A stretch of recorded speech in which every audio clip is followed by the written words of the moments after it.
Hi Year 3, hope you're doing okay. We've got our first DT lesson of this half term. We have some really exciting things planned which will involve making our own Viking longship, and today we're going to be looking at weaving with the intention of making the sail for our Viking longship. So weaving is where it's an action whereby materials are made by interlocking material together. So if we think about our hands, if we're interlocking them, it's connecting those materials together to make them nice and strong. And often in the Viking period, women would be doing weaving to create lots of different things: clothing items, sails, curtains, fabrics, things for on the wall. Lots of different types of fabrics, but mainly clothing, and then sails would be used for weaving. So we're going to be having a little bit look at how weaving was used in the Viking times, and then will be a step-by-step demonstration on how to create our woven sails. So for this session you will need a pencil, white card, or it can be white paper, but card is preferable because it needs to be quite a bit sturdier. Coloured card if you don't have any ribbon. If you've got some ribbon at home, that's brilliant. If you don't worry. If you've got some coloured card, or alternative you've got paper that you can colour in, that would be great. It's just to get the different colours on the sails, rather than it being boring and white. So you can cut strips of paper and then colour those in. You'll need some sellotape just to stick it down whilst you're doing it so it doesn't move about, and you'll need some scissors as well. So if you make sure you've got those items ready, and then we'll continue with our lesson. So ultimately our learning objective is we are learning to understand weaving from the Viking period so that we can create our own longship sail. So our sail won't be very big. I'll be showing you roughly about roughly about this, a little bit smaller, because our Viking longboats won't be very big. They'll be quite small because they're made from lollipop sticks. So it'll only be a little sail to show off our weaving. So you'll be able to understand what weaving is. We'll be able to identify why the Vikings used weaving, so why it was important, and we'll be able to make our own Viking sail by weaving. I would like you, for your starter then, to go and watch this video and answer the questions on the following slides. So I've got some questions on the following slides of this video, but if you can first pause and go and watch this video. It is linked on Seesaw for you, and it's part of the Jorvik thing, like a virtual thing that they're doing at Jorvik at the moment. It's all about weaving. It's about 9 minutes long, so it's quite a long video, but it tells us loads and loads of facts about weaving, and you can see there the woman doing it. So if you can watch this video of the majority of it, and then we can see if we can answer any of the questions afterwards. Okay, so from the video then, whose job would it be to weave and to be in charge of textile production? So that's the same sort of person. Whose job would it be to weave? Give you about 10 seconds to have a think about this. Think of the video. Think of who was talking to us in the video. Whose job would it be to weave and be in charge of? And by textile production, that means making the clothes and making the materials for the sails. So it would be women then. So women, it was their job to be in charge of doing the weaving, using the looms, and in charge of textile production. So both boys and girls would learn to weave, but it would only be required that the girls continue this and take it up later in life as well. Next one then. What are the donut-like weights that weigh down the wool on the loom made from?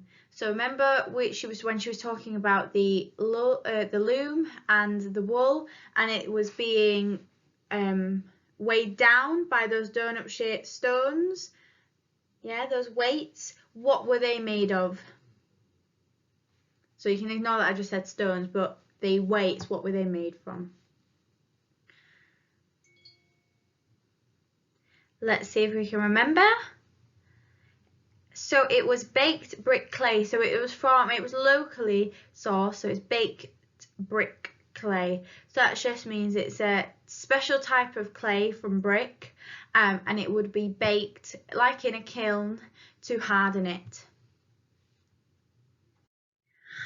What is tablet weaving? So she talked about weighted loom weaving. Can you remember what she said about tablet weaving? So she had those little square tablets with the holes in.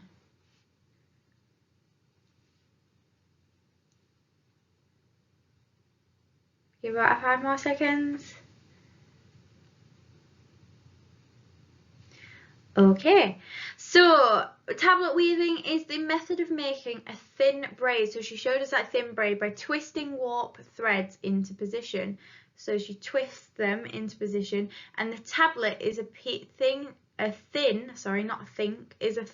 piece of wood or bone with holes in it to guide the threads. So it's that we saw it was a really thin piece. It had 4 holes in the corners, and they would put the thread through, and then they would twist it to create the braid effect.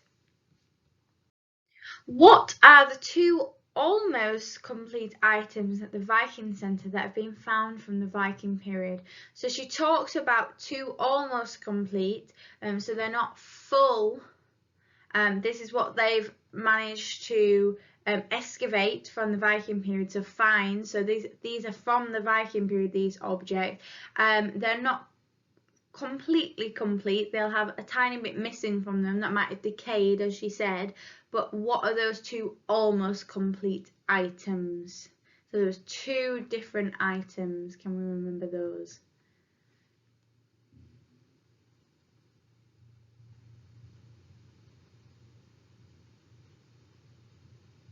Did you get it? So it was the silk cap.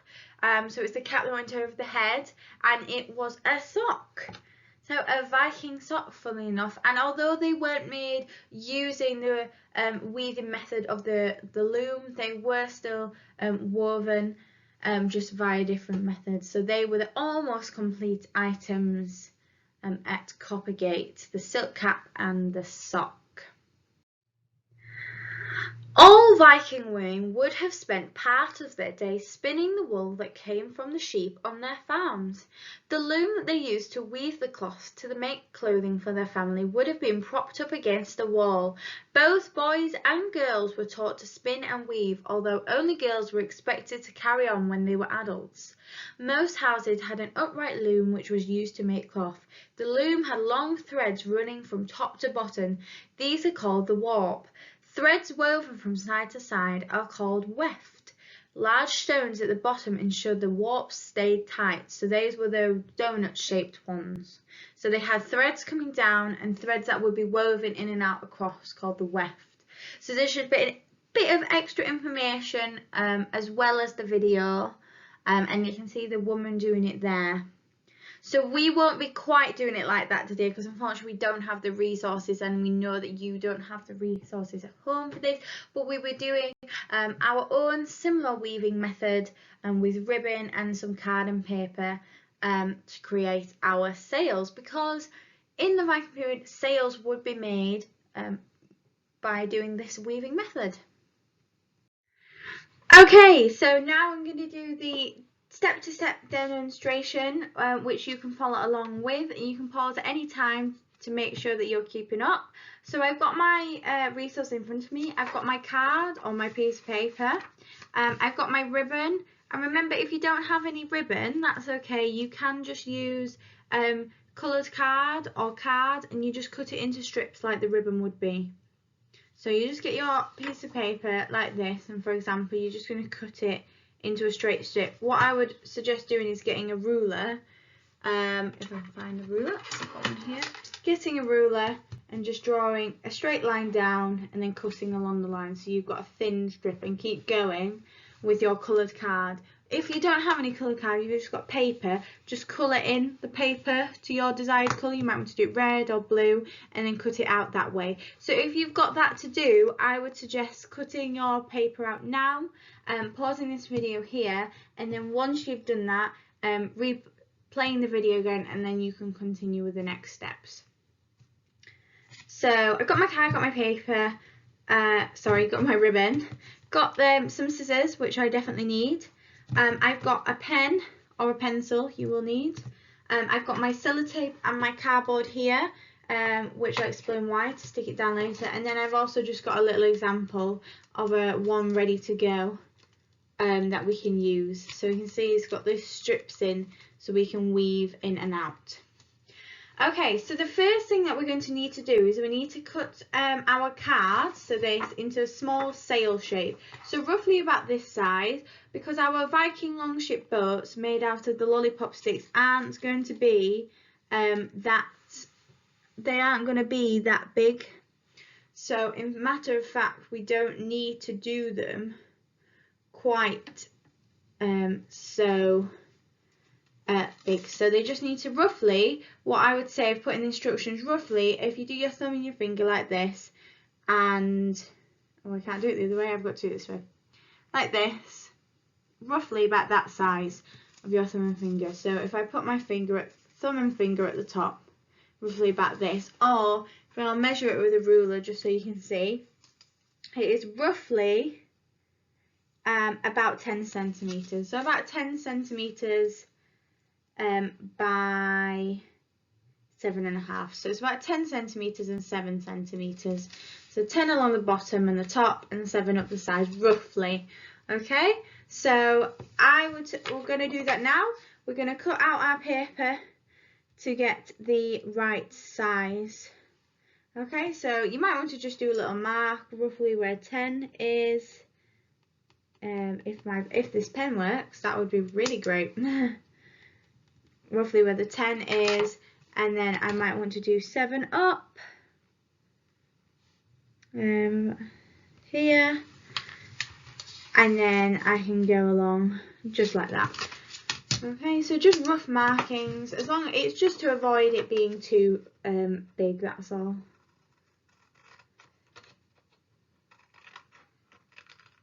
So I'm going to cut it to my desired shape. So just a square sail. Okay, so just about that big. Okay, so if you're not quite there yet, if you pause this video. So once I've now got my sail shape, roughly the size of a rectangle, okay, you need to fold this in half. Okay, so see how it is here? We just get it and we fold it in half. Do not fold it long ways so it looks really long. If you fold it this way, okay, so that it's nice and short. So you fold it, it should look, and you don't, the fold doesn't have to be really tight, it can be a loose fold because we will be opening it up again. So roughly about this, and you're folding it in line, almost like a book, not folding it this way.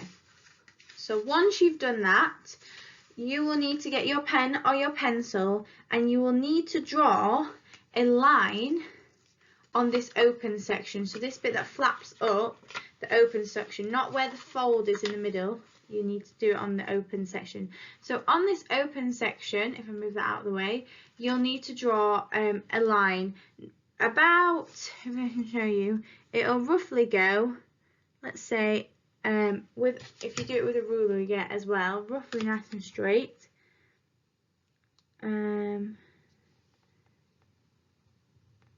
I'll say, keep this in the wrong pen,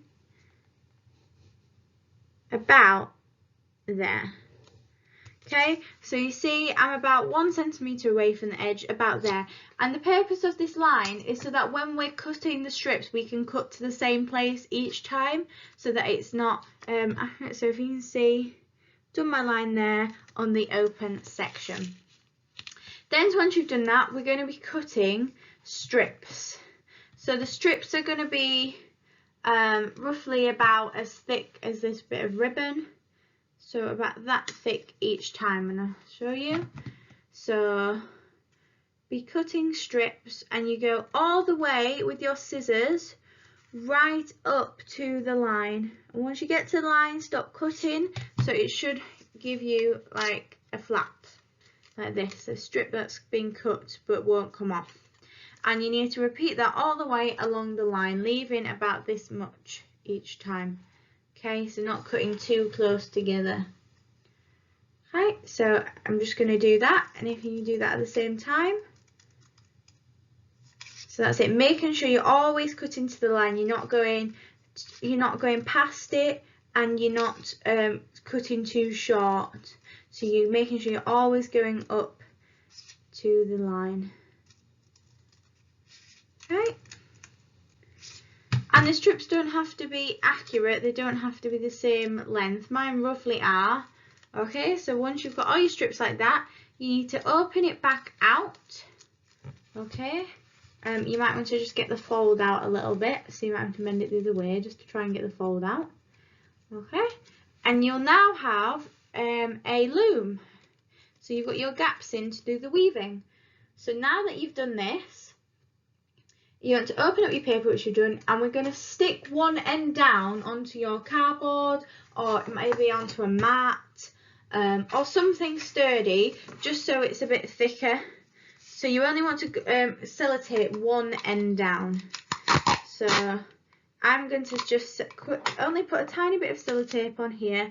I'm just going to sellotape this bit down at the end here. So it still can come up, but this side is stuck down because it's only temporarily. We will be taking it off.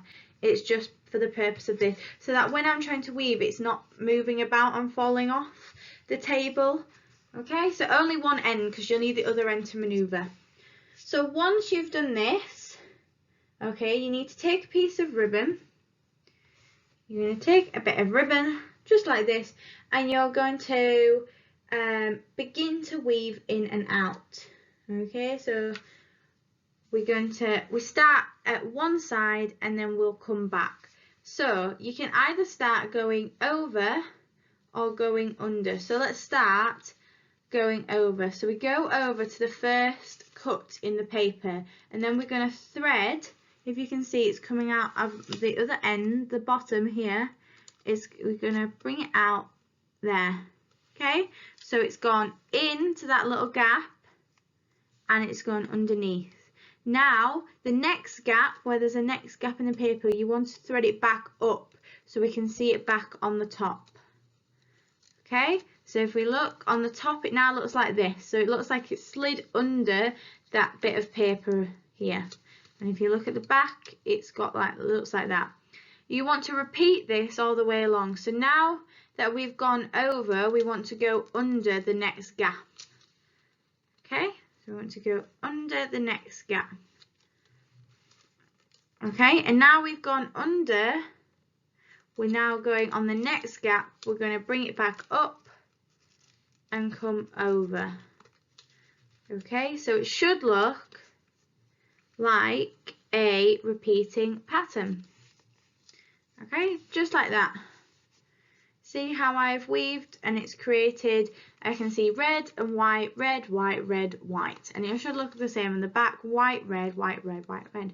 And then you just pull some more through like this, so you can pull it through, and then you're going to twist it, and then on the way back, so we're not going over this way, your thread, this bit you might have to almost stick down there, but you're going to get your ribbon and then it's going to go over the opposite way back.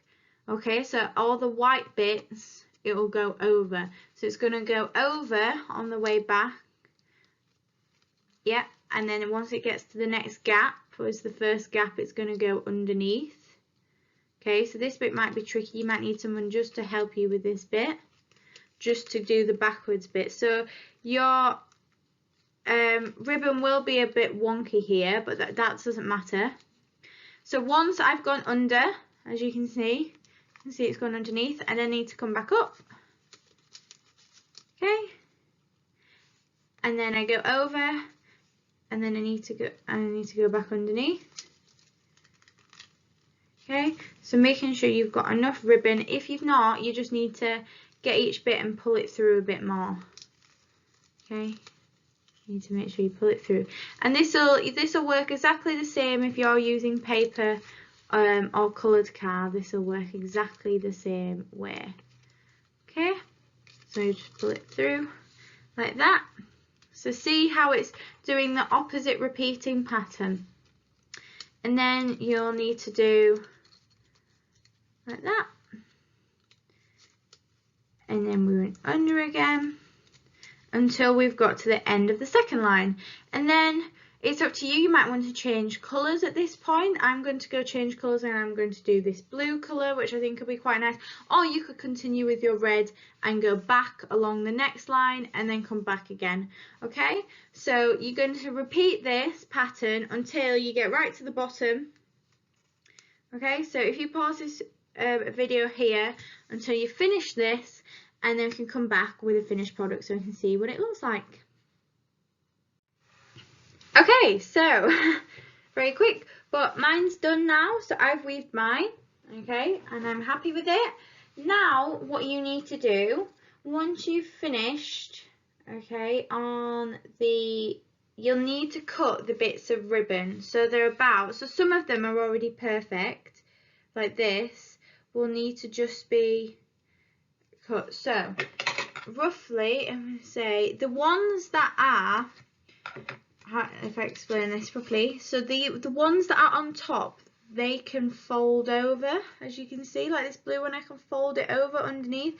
The ones that are already underneath, we can just stick on the back, so we can cut that flappy bit off or fold it over and stick. So any of the bits that are on top, they'll be able to fold. So we just need to, like this blue one, I need to just cut it so that it's a tiny bit hanging off the edge, so then it can be folded over.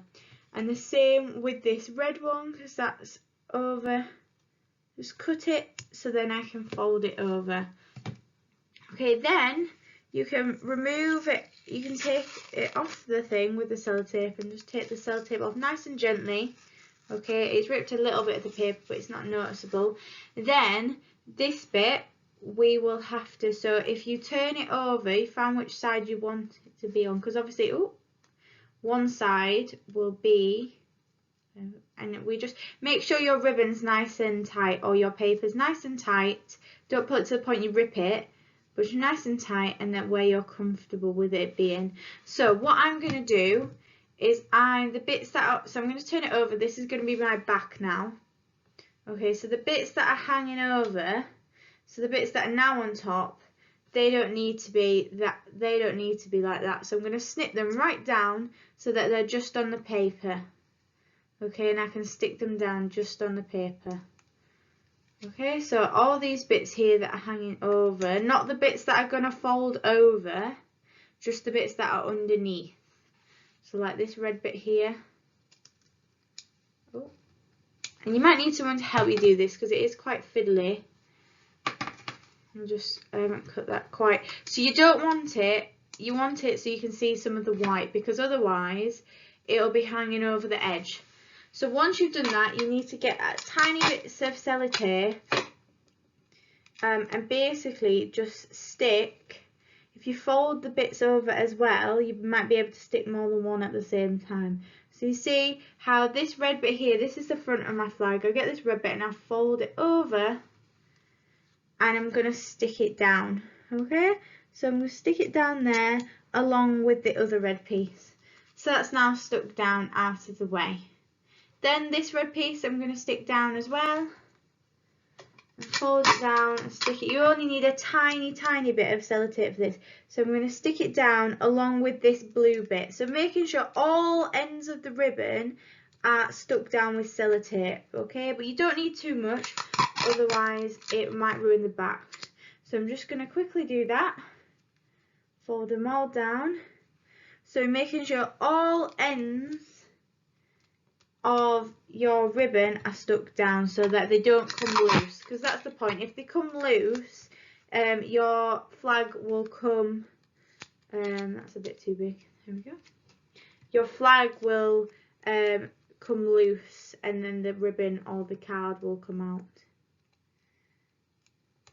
Okay, so all my ends are tied up and then I turn it round. Those bits are wonky, I know. But I can just snip them if I want to. So I could just snip them so that they're folded over. it doesn't make a big deal. I might do that just so that it avoids them being wonky. So I just need to get under the bit that's a bit wonky. If you can, if not, it really doesn't matter. Snip it about here on the back. Make sure you make the snip on the back. And then you can, this bit that was wonky here, you can now make it straight and then just fold it over. Okay, so the bit that I folded over, I'm going to stick again. Oh, I used that bit of sellotape I had earlier. So it is, I understand weaving is very fiddly. Okay, but you do get a really good result. Oh, afterwards. You get such a good result. So I'm going to do the same with this wonky bit here.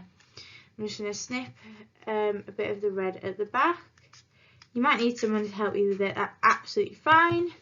And make it straight and then fold it over.